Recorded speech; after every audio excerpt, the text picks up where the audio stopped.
कार्यकर्ते जे इलेक्शन लढणार आहेत, म्हणजे ही कार्यकर्त्याची इलेक्शन आहे, हे सर्व लोकांशी बोलल्यानंतर चर्चा केल्यानंतर पुणे शहरामध्ये सुप्रियाताईंनी सुद्धा प्रत्येक व्यक्ती बोलल्या, शशिकांत शिंदे साहेब तिथं बोलले, पिंपरी चिंचवडमध्ये सुद्धा तिथं सर्व कार्यकर्त्यांशी बोलल्यानंतर सर्व कार्यकर्त्यांचं म्हणणं आलं की आपण घड्याळाबरोबर जाणं, त्यामुळे ही लढाई कार्यकर्त्यांची लढाई आहे, हे इलेक्शन कार्यकर्त्यांचं इलेक्शन आहे.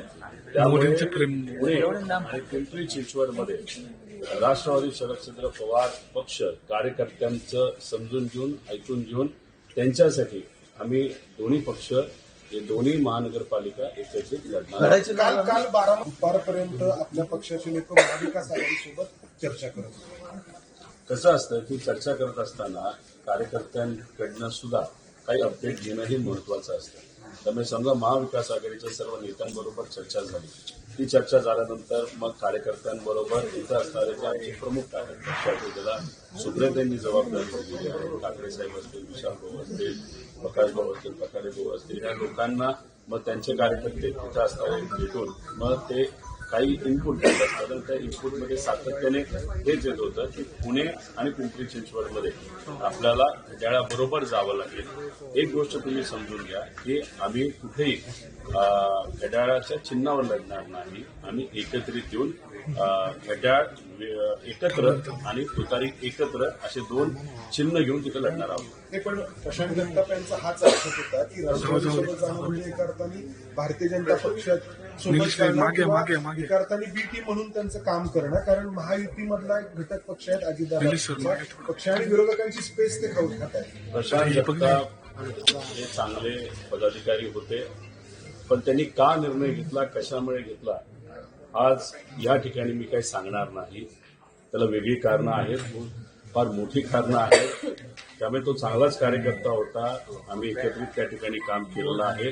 त्यामुळे इथं जर आपण कार्यकर्ते बघितले की प्रशांत जगतापांचा काँग्रेसमध्ये प्रवेश झाल्यानंतर ते जे कुठली नावं सांगत होते शहराचे अध्यक्ष म्हणून, त्यातले 95% कार्यकर्ते हे प्रवेश झाल्या सुप्रियाताईंना सर्व नेत्यांना भेटले आणि त्यांनी जे सांगितलं की काही झालं तरी आपल्याला घड्याळाबरोबर त्या ठिकाणी जावं लागेल.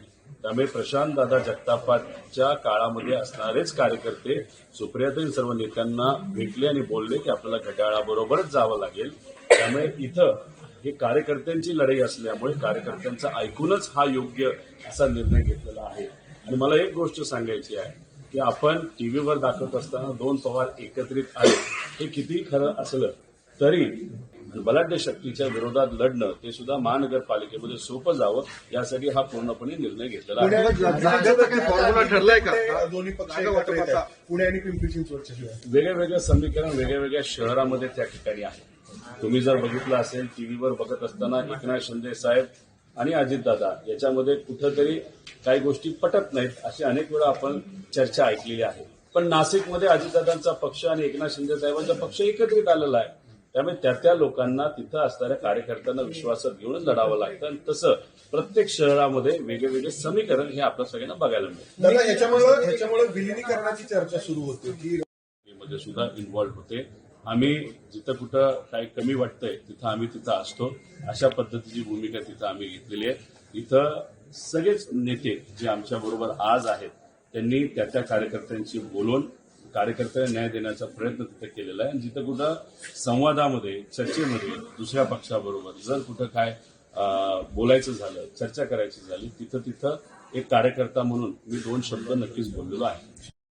तर मग तुमचा पक्ष स्वतंत्र राहणार की भविष्यामध्ये बघा, महानगरपालिकेचं इलेक्शन आज या ठिकाणी आहे आणि विलिनीकरणाचा प्रश्न विषय हा जर चर्चेत तिथं असला असता तर अख्ख्या महाराष्ट्रामध्ये आम्ही युती तिथं केली असती, पण तसं काही झालेलं आपल्याला दिसत नाही. तिथं फक्त पुणे आणि पिंपरी चिंचवड मध्ये तिथं असणाऱ्या कार्यकर्ते पदाधिकाऱ्यांनी हा घेतलेला निर्णय आहे. पवार साहेब या विषयामध्ये कुठंच नाहीत. पवार साहेबांचं हेच मत आहे की जे लोक आपल्यासाठी लढले त्यांना विश्वासात घ्या, त्यांचं म्हणणं काय हे समजून घ्या. महानगरपालिकेमध्ये कधीही मोठे नेते एवढ्या मोठ्या लेवलला इन्व्हॉल्व्ह झाले नव्हते.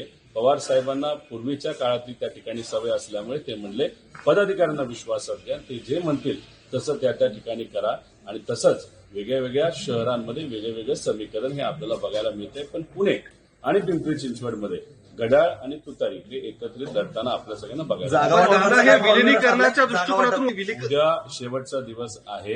म्हणजे आजच खरं तर बऱ्याच गोष्टी फायनल होतील. एबी फॉर्म हे आमच्या पक्षांकडनं आमच्या कार्यकर्त्यांना त्या ठिकाणी दिले जातील, घड्याळकडनं घड्याळच्या कार्यकर्त्यांना दिले जातील आणि उद्या दुपारी आपल्या सगळ्यांना किती जागा आम्हाला मिळाल्या याच्याबद्दल स्पष्टपणे काही गोष्टी थेट जागा वाटपाचं फॉर्म्युला ठरलेलं नाही. नाही ठरलेला आहे. तो फक्त प्रेसला सांगितलाच पाहिजे असं कुठं सांगितलेलं नाही.